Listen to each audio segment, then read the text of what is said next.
Bu murojaatimiz Toshkent tibbiyot universiteti rahbariyatiga bunaqa holat ortiqcha davom etishi mumkin emas.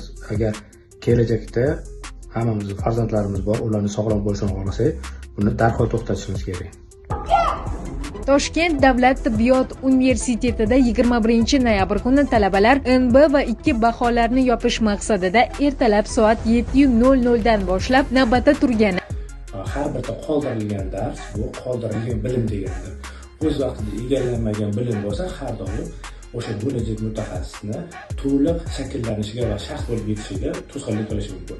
Eslayman, agar meni tengdoshlarim men bilan birga o'qigan insonlar biladi, bizda MB, ya'ni qoldirmaslik uchun, dars qoldirmaslik uchun hattoki kasal bo'lsak, betob bo'lsak ham darsga borardik, qatnashardik va bilimimizni olardik. Hattoki kasal bo'lsak ham, chunki biz bilardik, bizda shunaqa podsoznательный, ya'ni ong osti shunaqa shakllantirilganki, bu dars qoldirish bu juda ham yomon narsa, gunoh.